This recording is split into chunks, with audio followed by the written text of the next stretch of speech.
నైరుతి రుతుపవనాలు తెలుగు రాష్ట్రాలకు తీవ్ర నిరాశను మిగిల్చాయి. దీంతో అంతా ఈశాన్య రుతుపవనాల మీదే ఆశలు పెట్టుకున్నారు. కానీ ఇక్కడ ఆశాభంగమే కలుగుతోంది. అక్టోబర్ 18న ప్రవేశించిన ఈశాన్యం ఇంతవరకు ఇరు రాష్ట్రాల్లోనూ సాధారణ వర్షపాతాన్నైనా ఇవ్వలేదు. తుఫాన్లు, వాయుగుండాల ప్రభావంతో కురిసిన వర్షాలే గాని రుతుపవన ప్రభావం కనిపించలేదు. దీంతో గడ్డు కాలాన్ని ఎలా గట్టెక్కాలో, వేసవిలో నీటి కొరతను ఎలా అధిగమించాలో అంతుపట్టకుండా ఉంది. ఏటా అక్టోబర్ 3వ వారంలో ఈశాన్య రుతుపవనాలు రాష్ట్రంలో ప్రవేశిస్తాయి. డిసెంబర్ చివర్లో ఇవి వెనుదిరుగుతాయి. అనుకున్నట్లుగానే అక్టోబర్ 18వ తేదీన తెలుగు రాష్ట్రాల్లో ఈశాన్య రుతుపవనాలు ప్రవేశించినట్లు భారత వాతావరణ శాఖ ప్రకటించింది. అప్పటికే హుదూహుదు తుపాను ఉత్తరాంధ్ర జిల్లాలపై పెను ప్రభావం చూపింది. ఆ తర్వాత తెలుగు నేలపై కాస్తంతైనా వరుణుడు కరుణించలేదు. చాలా ప్రాంతాల్లో లోటు వర్షపాతం నమోదైంది. ఈశాన్య రుతుపవనాలనే నమ్ముకున్న రాయలసీమ, దక్షిణ కోస్తాంధ్ర జిల్లాల్లోనూ తీవ్ర వర్షాభావ పరిస్థితులు నెలకొన్నాయి.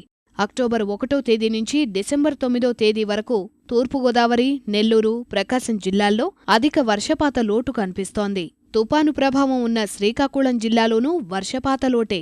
తెలంగాణలోని అన్ని జిల్లాల్లోనూ అతి తక్కువ వర్షపాతం నమోదైంది. కరీంనగర్, నిజామాబాద్, ఆదిలాబాద్, వరంగల్ జిల్లాల్లో 50% కంటే తక్కువ వర్షపాతం నమోదైంది. సో అక్టోబర్ నుంచి ఇప్పటి వరకు అంటే డిసెంబర్ 9 వరకు వర్షపాతం చూసుకున్నట్లయితే ఒక విశాఖలోనే సాధారణం కన్నా ఎక్కువ వర్షపాతం, సుమారు 28% ఎక్కువ వర్షపాతం కురిసింది. మిగిలిన జిల్లాలు చూసుకున్నట్లయితే మిగిలిన అన్ని జిల్లాల్లో సాధారణం కన్నా చాలా తక్కువ వర్షపాతం, సుమారు 20% నుంచి ఇంకా చాలా తక్కువ వర్షపాతం కూడా నమోదైంది. ప్రస్తుతం అయితే నైరుతి బంగాళాఖాతంలో ద్రోణి ఉంది. దానివల్ల మెయిన్గా తమిళనాడుకే వర్షపాతం పడుతుంది. మనకు మటుకు రేపు ఎల్లుండిలో అక్కడక్కడ వానలు పడే అవకాశం ఉంది. ఉమ్మడి ఆంధ్రప్రదేశ్లో 39% లోటు వర్షపాతం నమోదైంది. తెలంగాణలో 53%, రాయలసీమలో 37%, కోస్తాంధ్రలో 33% లోటు వర్షపాతం రికార్డైంది. విశాఖ, విజయనగరం జిల్లాల్లో మాత్రమే అధిక వర్షపాతం నమోదైంది. మిగిలిన అన్ని జిల్లాల్లోనూ భారీ వర్షపాత లోటు కనిపిస్తోంది. సాధారణంగా ఈశాన్య రుతుపవనాలు రాష్ట్రంలో ప్రవేశించిన తర్వాత బంగాళాఖాతంలో అల్పపీడనాలు, వాయుగుండాలు, తుపానులు ఏర్పడుతుంటాయి. కనీసం ద్రోణులు చురుగ్గా మారినా రుతుపవనాలు బలంగా మారి వానలు కురిపిస్తుంటాయి.